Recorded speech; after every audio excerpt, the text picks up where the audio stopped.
I had prepared all the slides in German because I thought, we were in Germany. But then this morning, Andres told me that, some people here don't speak German. So what I did, I just used Google Translate and, turned everything to English. So lucky for you and for me. All right, so as with most work, this is the actual title of the talk. As with most work, it's done by students, Samuel Drews, David Merrill, and Calvin Smith, in collaboration with fantastic faculty that we have, Loris D'Antoni and Justin Su, who joined us on Monday, and our friend from Microsoft Research, Aditya Nori. So let's start at the very beginning. 1949, Alan Turing writes the first proof of a computer program. He looks at factorial, implements factorial, and proves that it indeed computes factorial of a function. Ever since then, we've been building program logics, abstract interpretation, model checking, all the way to industrial tools in the 2000s. But most of these ideas that try to realize Turing's vision are, I'm going to make a big statement here, ultimately proving properties of this form. Assert x is not equal to null.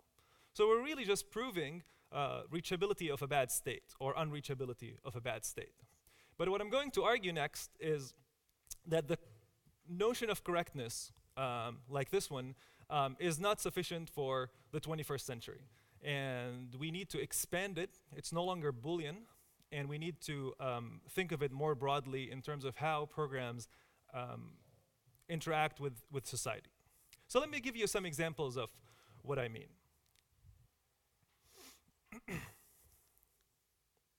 So here's an example of Amazon employing algorithms to maximize its profits. So automatically they're deciding what regions in the United States to offer a single-day delivery to. So the algorithms were designed to maximize profits.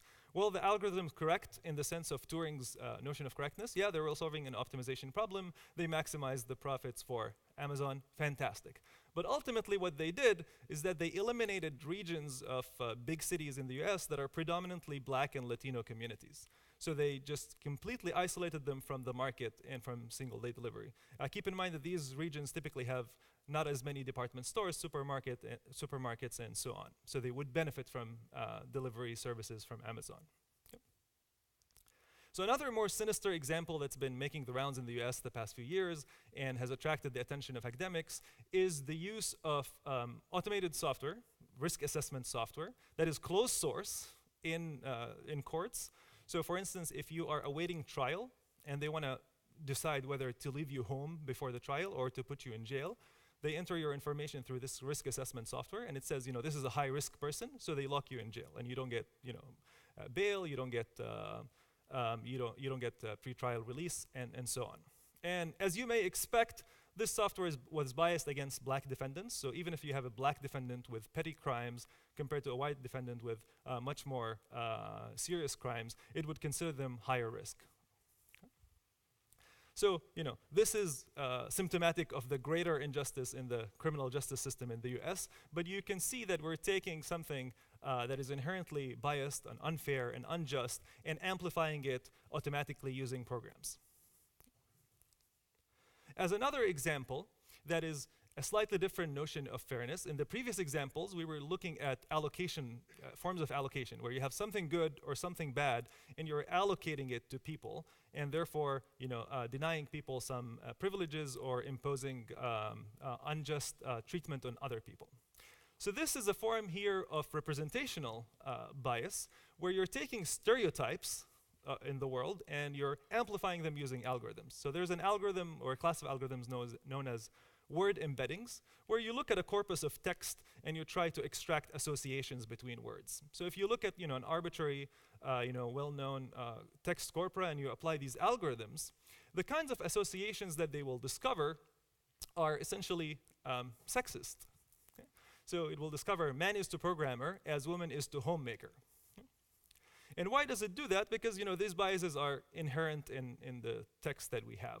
Is the program correct in the sense of Turing's correctness? Yes, it is. It was solving an optimization problem, and it solved it brilliantly.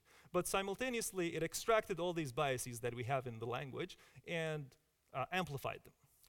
Now, I hope most people in this room agree that we don't want such biases appearing in our programs. We don't want them to think these things. We hope that they are not sexist, are not racist, and so on. Right.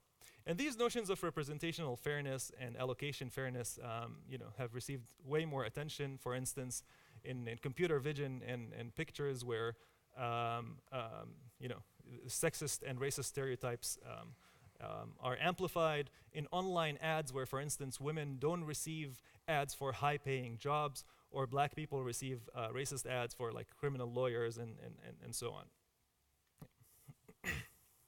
So the topic of today's talk is thinking about these problems through the lens of formal methods as a program correctness problem. Is the program fair or unfair, biased or unbiased? And I want to be clear that we're not the first people to think about this problem. There's been a huge amount of academic research on fairness. I am on the committee of Fairness, Accountability, and Transparency Conference. Last year we received 70 papers. This year we received 170 papers. Next year will probably be bigger than Popple. Okay? So there's work from machine learning, work from statistics, work from theory, work from human-computer interaction, databases, software engineering, programming languages, as well as law, philosophy, and ethics. So it's a really broad spectrum issue, and we're not the first ones to think about this. There's even regulatory interest. So GDPR in the EU is concerned also with algorithmic decision making. So there is some mention of whether you are a subject of algorithmic decision making, and if that decision is affecting you personally, consequentially, then you have a right to explanation, you can opt out, and so on. I don't know how they're going to implement it, but at least it's mentioned in the GDPR regulation. There's been White House reports from the previous White House talking about algorithmic decision making, but there's no regulation in the US. I know New York City is working on some regulation at the level of the city, but nothing at the national level. So most of these investigations have been at the level of bureaucratic processes, something like hiring, allocating loans, allocating healthcare, welfare, and so on. But you could imagine fairness and bias being a bigger problem as we move forward in the future. For instance, think of robots running around and helping out people, and they may be discriminating against people depending on their skin tone or their accents. Okay? Think of, for instance, personalized healthcare, where you're assigned treatments depending on your DNA or genotype. Okay? So some certain fragments of the population may be given the wrong treatments or not given appropriate treatments depending on their genotype. So these things, I believe, in the future, in the near future, will be even more evident and even more important. So that said, today I'm going to tell you about 3 things. So the talk is organized into 3 chapters. The first chapter is going to be high level, where we're going to talk about fairness as a property of programs. Okay? So think of it as a correctness property, and I'm going to demo some tools without digging into the algorithmic details. In chapter 2, we're going to talk about the fairification problem, where we're going to take a program that is unfair, and we're going to try to modify it and make it fair, okay, for some definition of fairness. And then finally, I'm going to talk about the connection between fairness and privacy, and how you can use privacy-preserving algorithms to instill fairness in a decision-making procedure.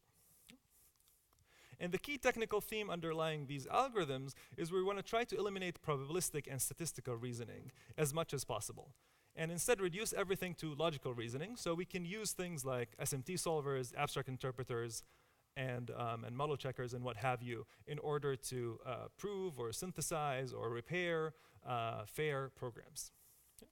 And the doors are open, the air is coming in, questions are open, just stop me anytime, and I'm happy to take them. We don't have to go through all chapters. They're all exciting, but we don't have to cover them all. Okay.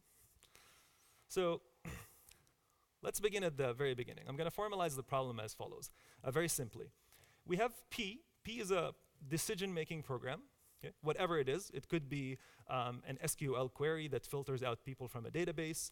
It could be a machine-learned classifier. It could be a Python script that you wrote. I don't care what it is. So P is a decision-making program. It's taking a person's input, okay, and person's description, perhaps their CV, and it's deciding whether to hire this person or not to hire them, or perhaps interview them or not interview them. And I want to make sure that this program is fair. So specifically, I'm going to imagine that my population is either minorities, protected minorities. The term protected minorities in the US refers to disadvantaged minorities, for instance, blacks and Latinos, who are protected by law in terms of, for instance, hiring practices. So the property is going to be as follows. I'm going to use this R. Usually it's a flipped R in the literature, flipped and mirrored, but I didn't know how to do it in Keynote. So I'm going to use this R to denote a random variable. This is like a random quantifier. Okay? So X is drawn from some probability distribution. So X is the information about a person, your CV, and it's drawn from the probability distribution of all CVs in the population. For instance, the population of Germany. Okay. So someone as distinguished as Andreas will have a very low probability of getting that CV because he's so unique and different than everyone else. Okay? Someone like me, you'll have tons of CVs. Okay? And this is the property that we want to show. It looks crazy, but let's look at the numerator up here. What it really says is that suppose X is a minority. Okay? This predicate here says X is a minority. What is the probability that we hire that person? Meaning here, Px is true. So this says that P of X is true. If you run the program in X, it returns true. Okay? So this is the selection rate for minority applicants. And at the bottom, we have the selection rate for majority applicants.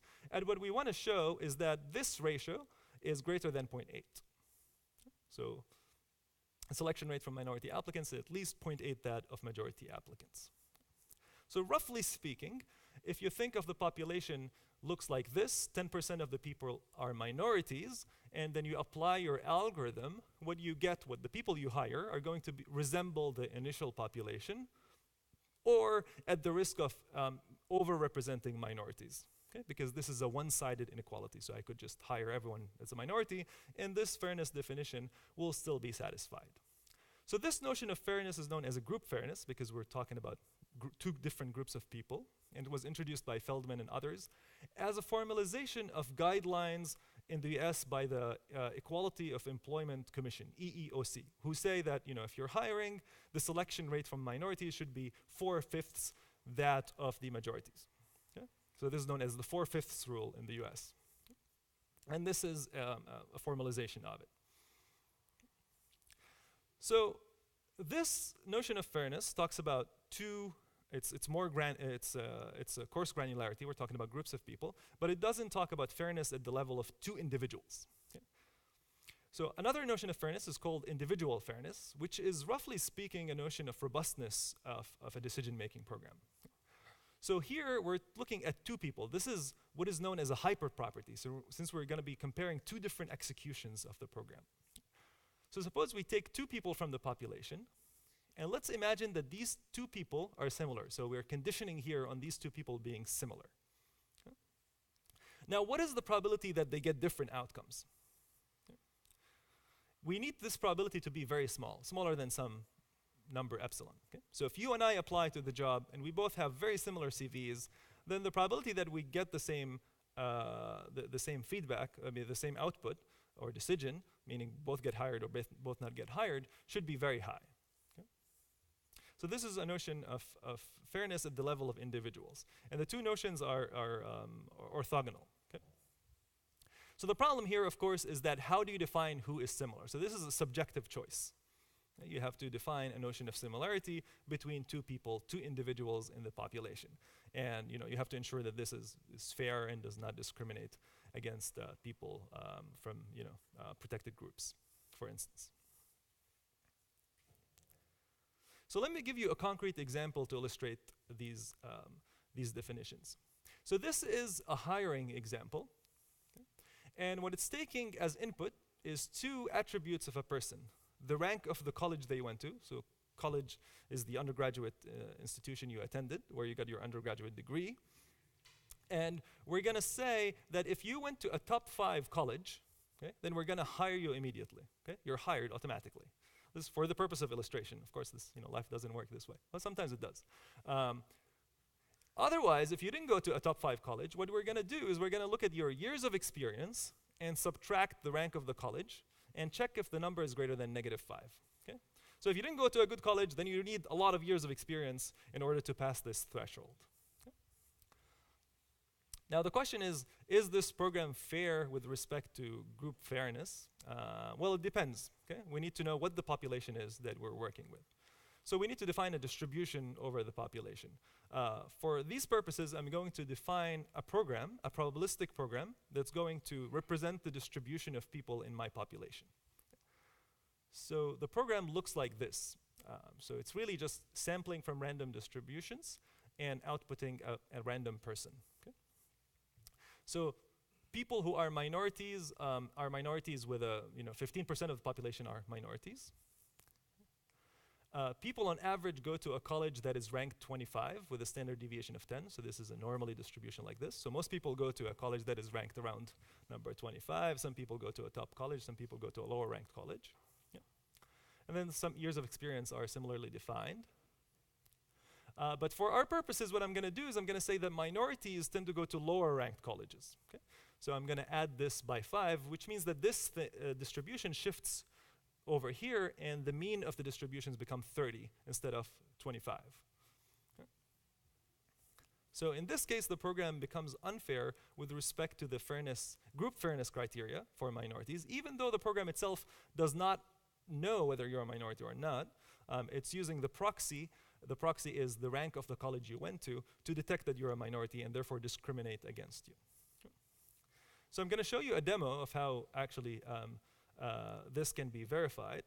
And the demo is in Fair Square, which is the tool we built. And all the algorithms that I'm going to be describing right now in this demo are discussed in these 2 papers, the UPSLA 17 and IJCAI 17. I'm not going to cover them, but if you're interested, please take a look at them. And the property that I want to prove is that the selection rate of minorities is greater than 0.9 that of the majority, instead of 0.8, okay? Just for the purposes of illustration.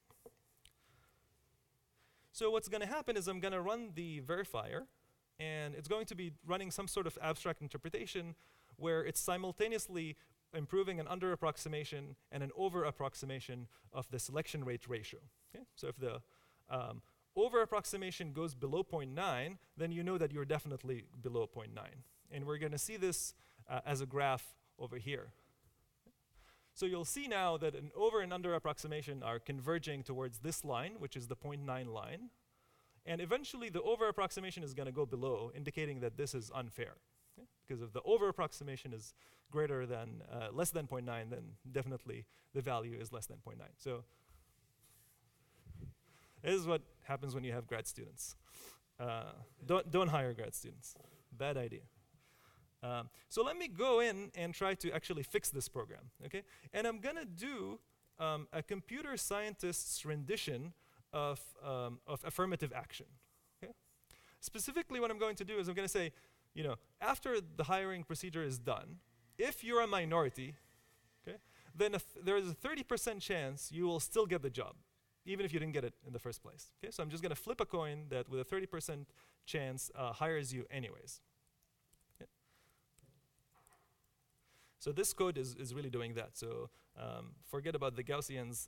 At that point in time, we didn't have Bernoullis encoded, so everything is in Gaussians, which is ridiculous. But that's the demo for you.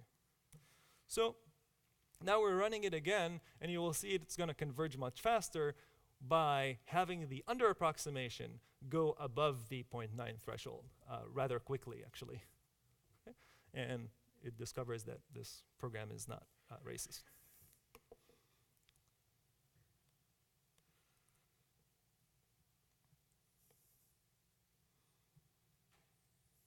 All right. So this brings me to chapter 2 of this talk, is of how to automatically fairify these programs. How do we make them automatically fair without me having to go in and encode this weird logic in order to make the program fair? So this is the problem that we want to solve. It's inherently a program synthesis problem. We're modifying the program or building a new program that is fair to replace the old unfair program. So what I'm really saying is that there exists a queue, okay, or find me a queue, alternatively. Usually program synthesis problems are written in the form of there exists a program, but what we're really doing is we're finding a program. Okay? So find me a program queue such that if I sample someone from the population, this program is fair with respect to this random variable. Okay?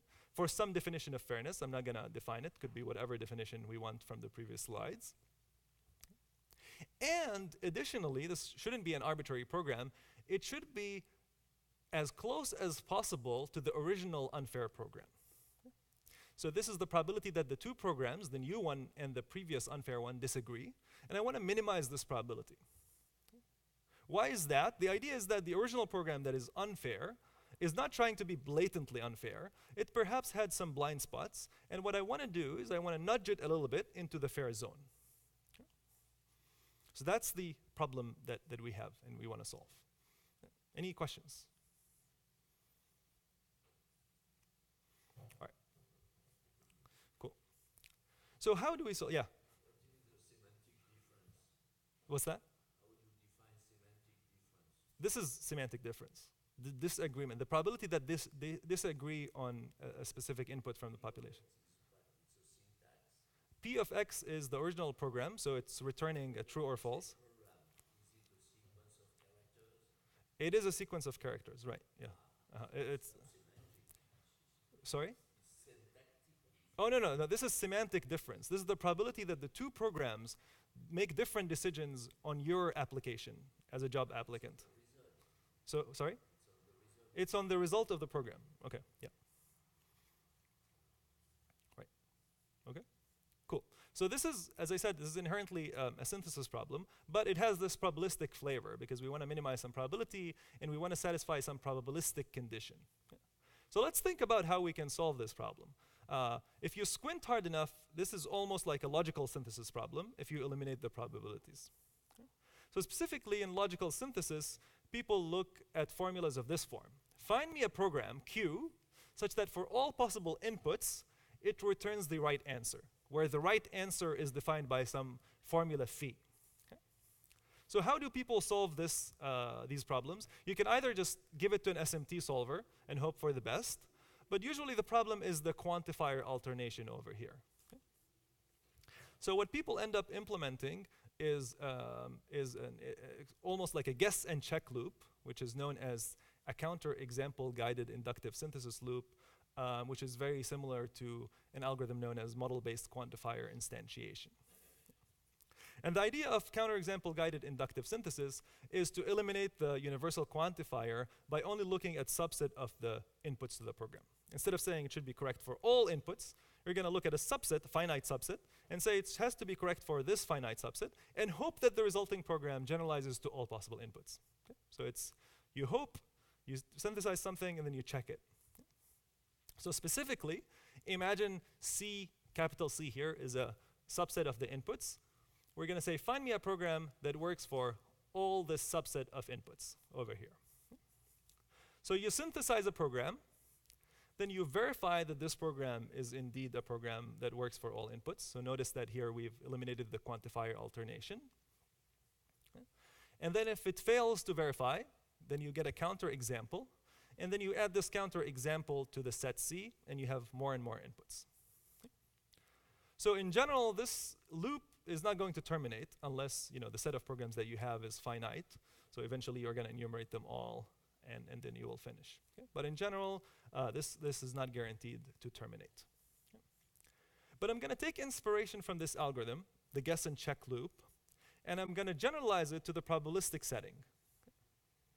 Okay. By essentially thinking of the universal quantifier as a distribution over inputs, as opposed to for all inputs.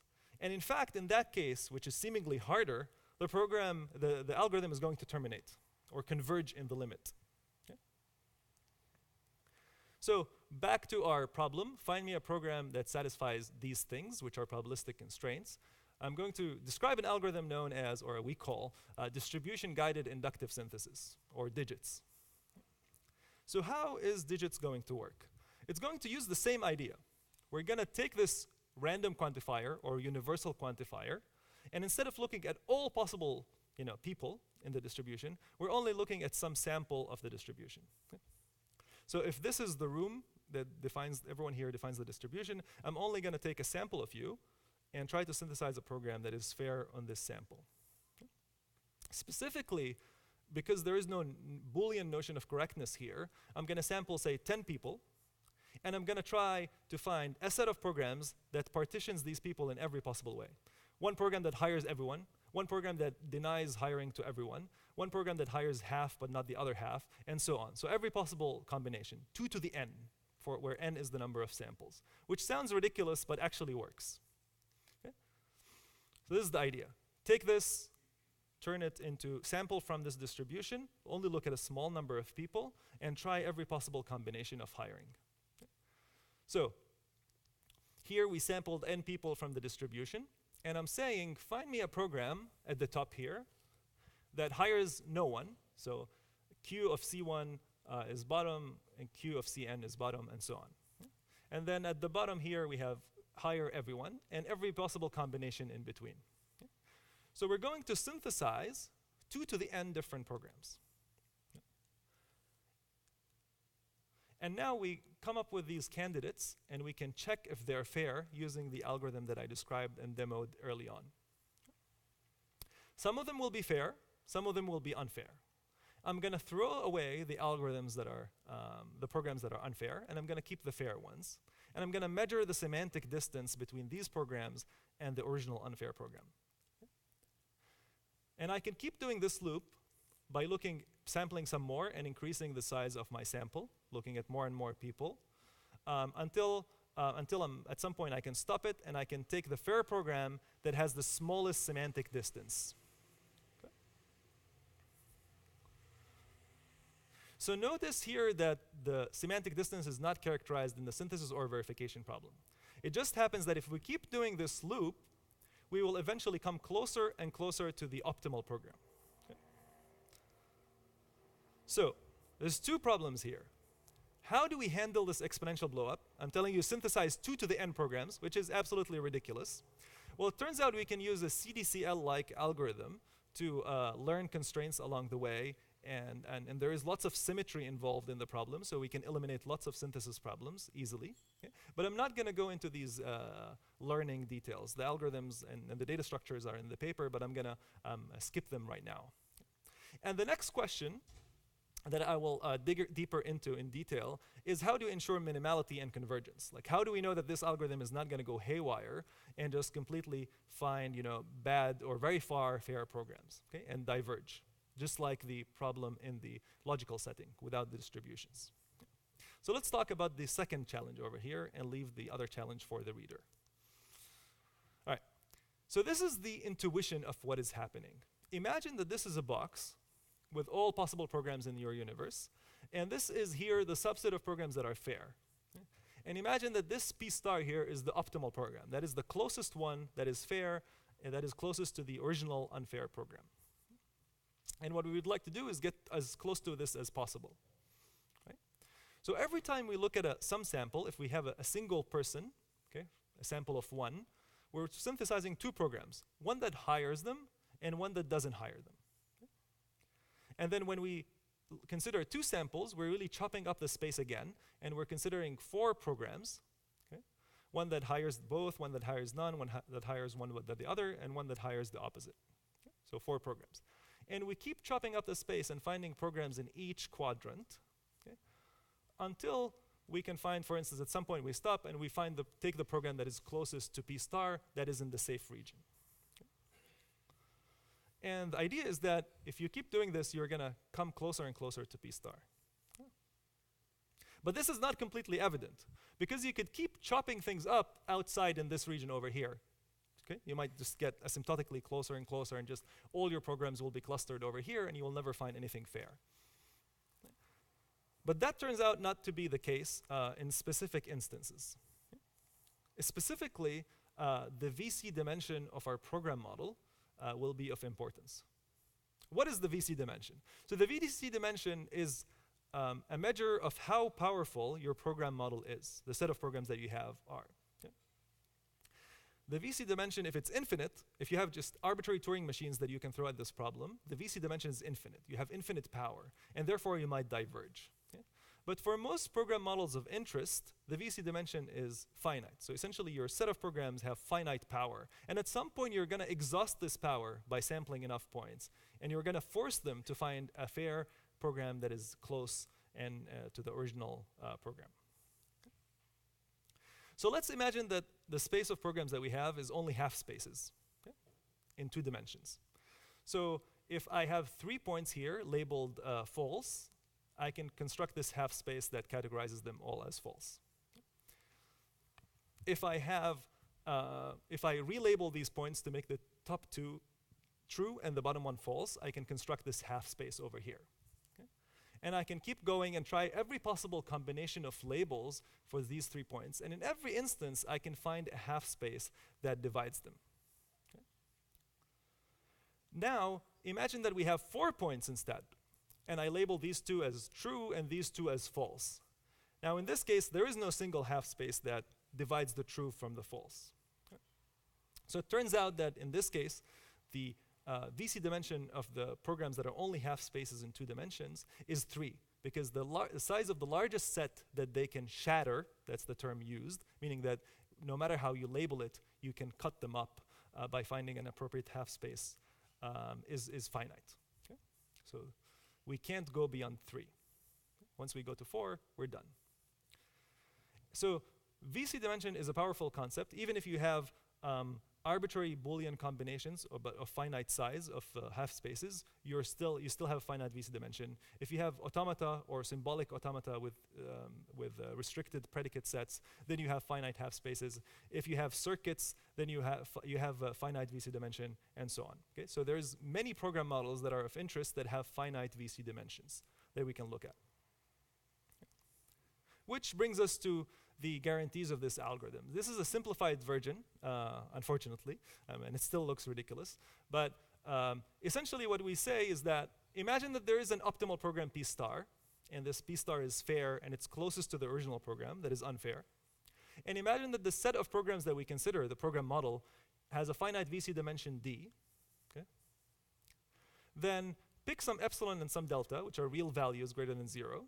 Then with probability 1 minus delta, or greater than 1 minus delta, if you pick some number of samples n that is polynomial in the VC dimension and this epsilon and this delta, then you will converge to a solution Q that is epsilon away from the optimal solution, okay, with high probability. Okay. So essentially what this roughly says is that if you keep sampling more and more, you will get closer and closer to the optimal program with higher probability. So there is a convergence in the algorithm, unlike the algorithm in the logical setting. Okay. So to illustrate what is happening empirically, here we took a decision tree that is trying to decide whether to give someone a high salary or a low salary. Okay. And this original decision tree, which we will denote as P of X, is giving women lower salaries on average. So the selection rate for women is lower than men by I think, a factor of 0.8. Okay. And as we run the algorithm, we're looking at more and more samples. Notice that we can get up to 50. So we don't explicitly synthesize 2 to the 50 programs, but we implicitly synthesize that many. And as you see, as the number increases, we're getting better and better programs. Forget about the 2 lines here. Imagine that this is a single line. And at the end, we get to a program that disagrees, this is the semantic distance, on 4% of the applicants. Okay. So what we've done here is we kept nudging the original program until we got to a fairer program that is very close to the original program, but only disagrees on 4% of the people. And if you keep running it further, you probably will be able to improve. But the idea is that there is this notion of convergence that is also observed in practice. And there's way more, many more examples and discussion of the data structures and the implementation in the paper that I encourage you to look at. Yes, question? It's finite size. No, because the boundaries, the parameters where you cut things up are arbitrary real numbers. Yeah.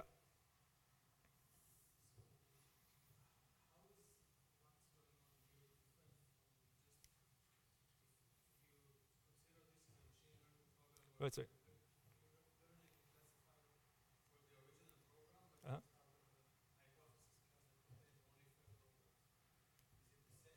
Well, there's two. So the question is, Why not? Why is this not a machine learning problem where you are learning programs within the hypothesis class that only contains fair programs? Okay? So first of all, you have to be able to take the hypothesis class and define and restrict it to fair programs. Okay. Second, most problems in machine learning involve very nice hypothesis classes where we can run, say, convex optimization or stochastic gradient descent. Okay. But this approach is more general. So I can take a binary and make it fair. By say, changing some parameters in the binary and defining the hypothesis class to be that. Or I can make my hypothesis class be different forms of affirmative action. Okay? So this is a more general approach to the problem. The other issue is just restricting the hypothesis class to only those that are fair is usually an approximation. Okay? Meaning you add some regularizer to your optimization function and it may or may not work. Does that answer your question? Okay. Yeah, so here we're just really taking the problem of coming up with a program and generalizing it to an arbitrary setting where you have arbitrary program model and not necessarily one that is nice and convex and whatnot. Okay. Even though this program decision tree is kind of fairly common hypothesis class. Okay, so you can apply the same idea, for instance, to SQL queries, where the query might be a filter operation, where you're filtering out some people from the database. Other questions?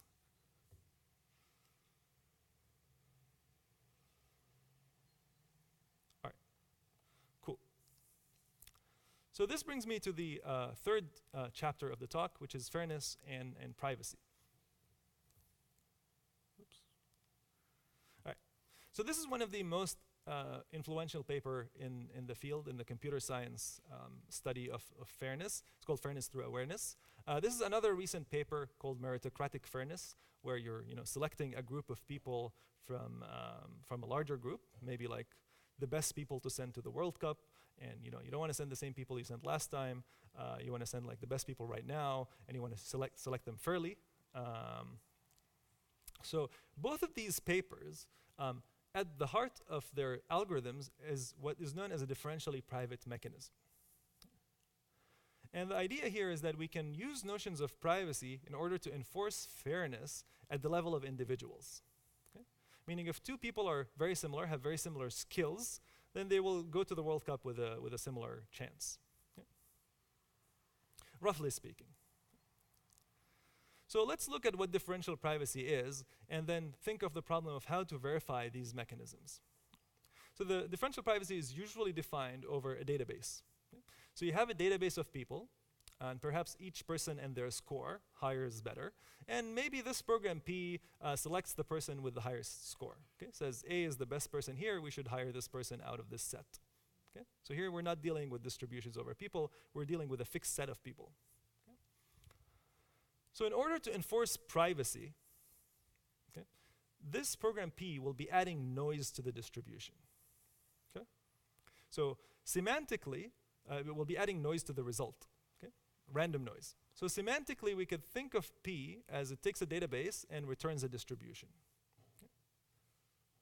Okay? In principle, it's really returning a single element. At any time you run it, you're really observing a single random sample. But semantically, we could think of it as its output is a distribution, since it's a randomized program. Now, if you take this database and perturb it a little bit, by, for instance, taking person C here and increasing their score by 1, and rerunning the program P, you will get a different distribution. And if these two distributions are very close to each other, then you have more privacy. Meaning that a single person's record does not contribute significantly to the output of the program. But if these two distributions are extremely far apart, then there's lots of information that is being leaked about the information about this specific person who changed their record. Okay? So the idea translates to fairness, where a single person's change their CV a little bit, change their score a little bit, should not change the World Cup team that you send. So this idea of privacy not only, of course, appears in fairness, it has a longer history, and it's actually implemented in, for instance, Google Chrome. Whenever Google Chrome is sending information from your laptop or statistics, it's really adding noise to them before they go to Google. Similarly, Apple iOS has differential privacy implemented. Uber uses it internally.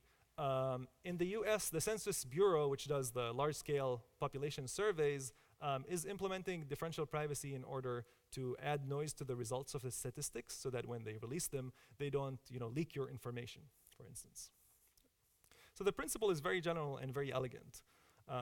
Formally, this is what we have. We have a program P that is taking some database, and it's returning, for illustration, a distribution over integers. Okay? So semantically, we can think of the program as returning a distribution.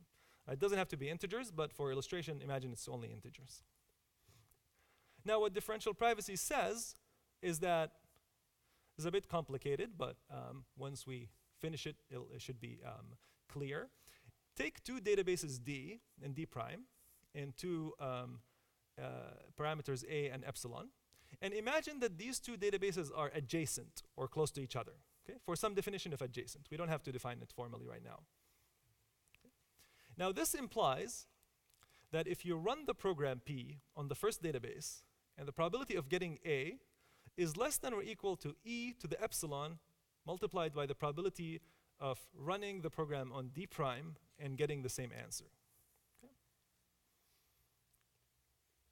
So if you look at this part here of the expression, if you make epsilon very small, close to 0, okay, then these two probabilities become the same, which essentially you get the constant function. It's always returning from the same distribution. It's not doing anything. It's extremely private, but it's giving you 0 information. It's really just sampling noise, giving you noise.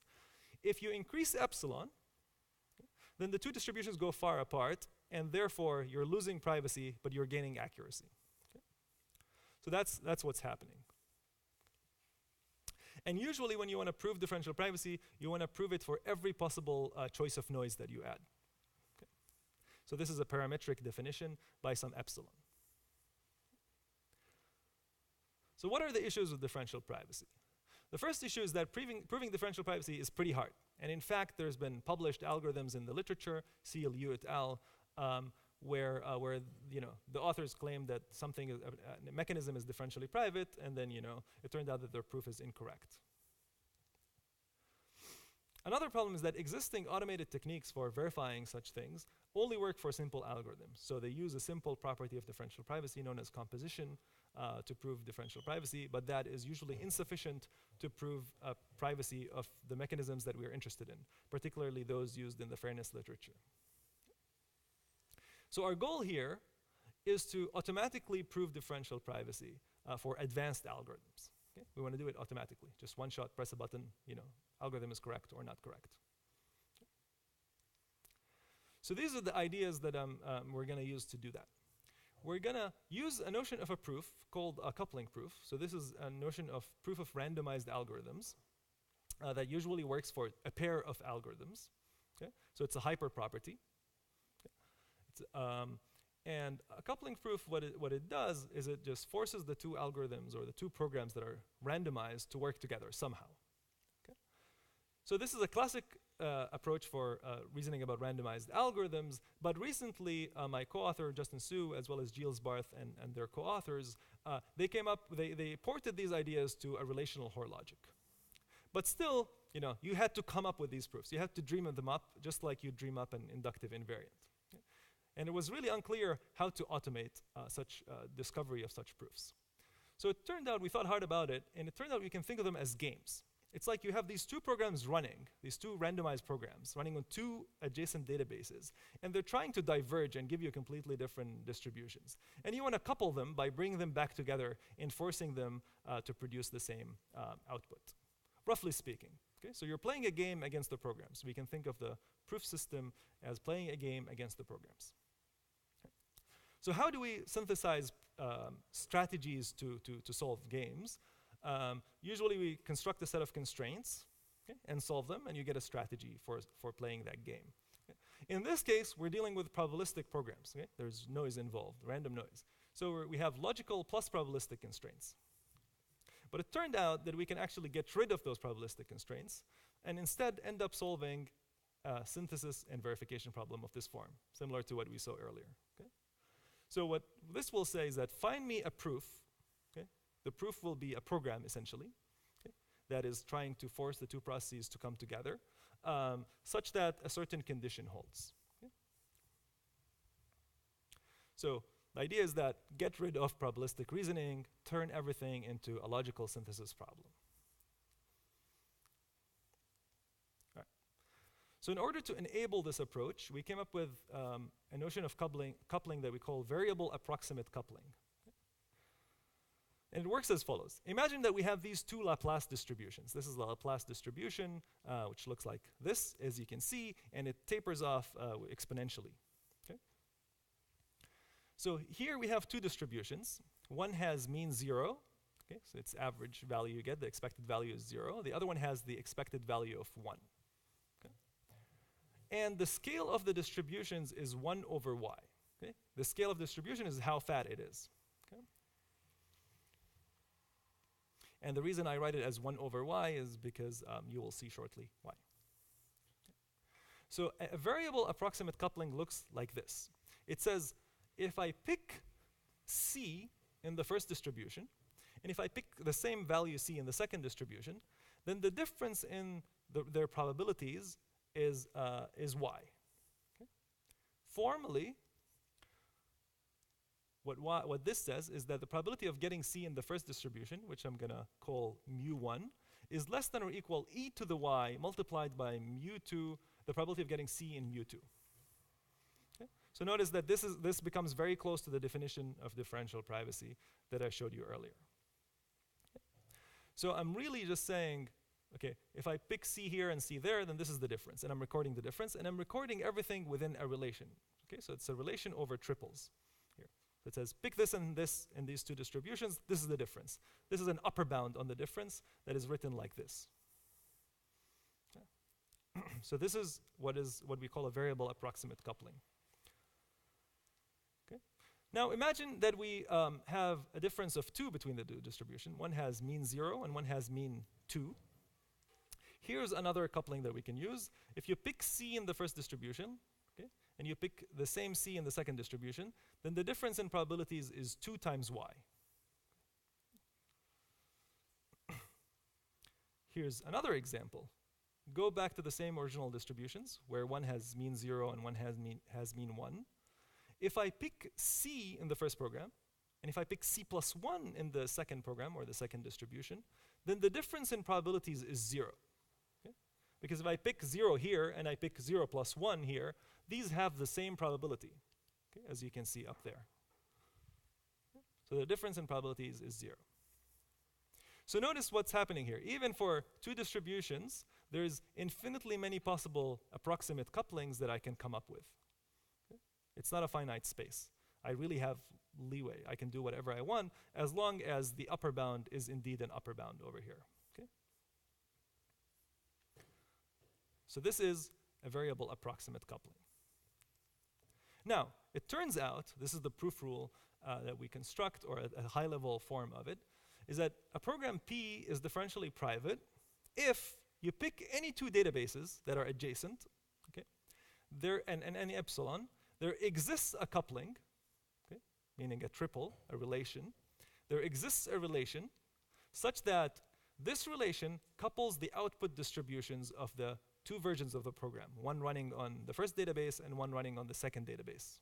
Okay. And the coupling is of this form. It relates the probability of getting C in the first program and probability of getting C in the second program, and it upper bounds the difference in probabilities by y. And y has to be smaller than or equal to epsilon in order to prove that it's differentially private for any epsilon. Okay. So it's very simple now. For every two databases, construct a coupling. Well, it's not that simple, right? There's infinitely many possible adjacent databases. Okay? So for every such pair of databases, we have to construct a coupling, which is a relation. And since we're dealing with infinitely many databases, we have to work in a symbolic setting. Okay, we can't just give a coupling for every pair of databases. It'll take forever. So we need a symbolic way of generating couplings. And the second problem is that the distributions, the output distributions of programs are usually not very nice, beautiful, elegant Laplace distributions. They really could be just arbitrary, okay? So how do we construct couplings for those? And it turns out that most of these programs are really continuously sampling from the Laplace distribution and doing things, okay, doing some computation. So we can compose together couplings for the Laplace distribution to construct crazy couplings for arbitrary distributions that these programs are producing. Okay. So I don't have much time, but I will give you an example of what this looks like. Okay? The example will take 3 minutes.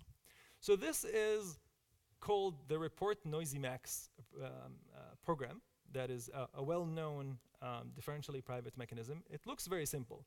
It's taking an array, Q, of integers, and it's returning the index of the largest element in that array. All right? So if you squint a little bit, this is really just a program that returns the max. Okay? Except that every time it looks at an element in the array, it's adding Laplacian noise that it's centered around that element. So instead of looking at the array itself, we're looking at a noisy version of the array. Okay? And we want to prove that this is differentially private. So this is how we work. I'm going to show you the proof for the two inputs that are adjacent. So the first array is going to have 2 elements, 9 and 0. The second array is going to have 10 and 1. So there's a difference of 1 between each 2 indices. So I'm going to be executing these programs simultaneously. And whenever they sample noise, I'm going to strategically play a coupling and force them to work together, okay, in order to reach a point where they both return the same answer. And I'm using these indices to refer to the variables of the first program versus the variables of the second program. Okay? And additionally, I'm maintaining cost. Okay? And cost will be the difference between the two distributions. So I'm maintaining it as a ghost variable inside the program. Initially, the difference is 0. And by the end, I want to make sure that the cost is less than or equal to epsilon, because that's the upper bound that I want to achieve. Okay? So these 3 variables, R1, R2, and cost, will form the triple that is my coupling. Okay? So starting with these 2 inputs, I want to construct a coupling for them. Okay? Or alternatively, I want to achieve this post-condition over here. So let's execute this program, or these 2 programs, simultaneously. At the beginning, we're just initializing everything to 0. Okay? So the interesting part is that R1 and R2 will both be 0. Okay? Then we enter the loop, and this is where the magic happens. We're sampling from the Laplace distribution. Okay? The first program has a 9, is looking at element 9. The second program is looking at element 10. So one is sampling from the distribution that is centered at 9, and one is sampling from the distribution that is centered at 10. Right? So I can use the coupling that I showed you earlier for such distributions. So this coupling said if I pick C in the first program and pick C in the second program, any integer C, the upper bound on their difference, probability difference, is going to be epsilon over 2, which is the inverse of the scale. Okay? So now, at this point, once I've picked this coupling, I've removed probability completely. Okay? What I do instead is I just force the 2 programs to sample some arbitrary symbolic integer C. I don't know what it is. Probability disappears, and everything now is non-deterministic. So all I know at this point is the 2 programs have the same value. Even though in principle, they're 2 completely independent processes. But I, as the god of the proof, can force them to produce the same answer. But they don't know. Okay? They think they're both completely arbitrary. And the cost variable here will be incremented by epsilon over 2. Now we keep going and do one more iteration of the loop and force the 2 answers to be the same again and pay another epsilon over 2, increasing the final cost to be epsilon. Okay?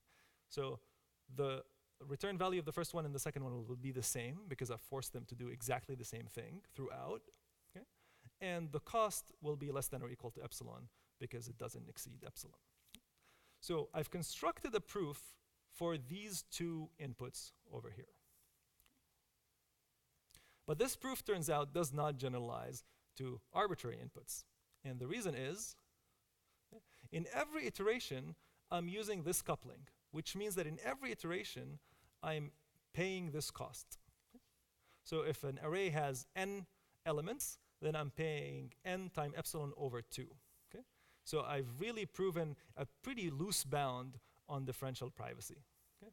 So it's like it's almost like a worst case execution time, and I'm getting a pretty large upper bound on the execution time. Okay? So I need a much tighter proof in order to prove that this is differentially private for any epsilon. So this is a pretty bad strategy. What instead you need is to play this coupling in only single iteration of the program, and then in all other iterations play the coupling that pays 0 cost. And the trick, the whole thing about the proof, is discovering in what iteration to play what coupling. Okay? So again, we're playing a game, and you have a finite amount of resources, finite epsilons over 2 that you can play with, that you can pay, and you want to minimize those. Okay? So we instead want to pay only in a single iteration. Okay? So the proof synthesis problem, or the game strategy, that a winning strategy is of the form, if a condition is true, then use this coupling, otherwise use this other coupling. So the whole problem boils down to proving, discovering such strategies.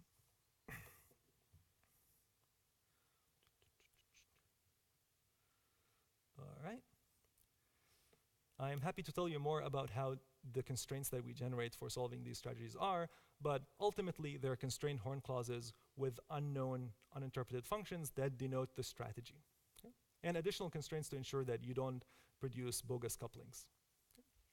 So we've applied these techniques to synthesize proofs of well-known differential privacy mechanisms from the theory literature. And in all of those cases, it can construct a proof in a matter of seconds to minutes automatically, completely. So this is the first instance of fully automated proofs of differential privacy. So to summarize, I told you about fairness through the lens of formal methods, thinking of how do you take an arbitrary program and fix it, how do you take a differentially private mechanism and prove it correct, and how to think of fairness properties as properties of programs.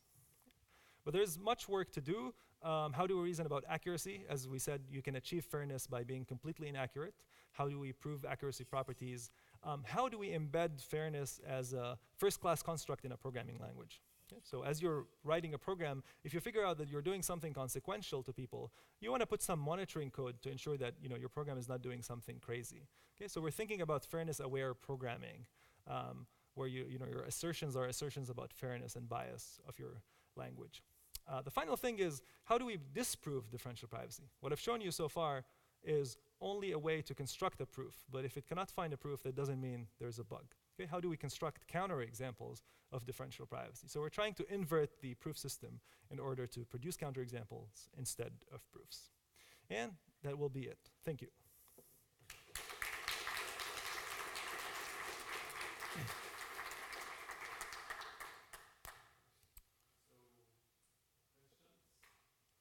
Yeah. So whenever you're synthesizing strategy or quantifier instantiation or something like that, you have the problem that when you fail, it could be difficult to explain to the user why you failed. In other words, to give a counterexample. So do you give some feedback in the case of the differential privacy application, when you don't get a proof? How do I know why it's not differentially private? Right. So the problem is that if you don't get a proof, it diverges. Okay. So it's a little non-transparent then, I guess. Right. Yeah. So it's really searching through the space of proofs. The space of proofs is infinite. It's just going to keep going. Essentially, what we do is you unroll the program and you try to find a strategy that works for the unrolling. And if you cannot, you increase the size of the unrolling. Once you find a strategy, you try to prove that it works for an arbitrary number of iterations, and so on. So it's kind of like counterexample guided. But then, as we know, this can go forever. Yeah, which motivates the last part, where you can run two things in parallel, a proof search and a counterexample search. So that counterexample, it would look like some kind of a game? So the counterexample, at least the way we're thinking about it right now, is just two neighboring databases and a proof that their probabilities are not bounded with respect to differential privacy.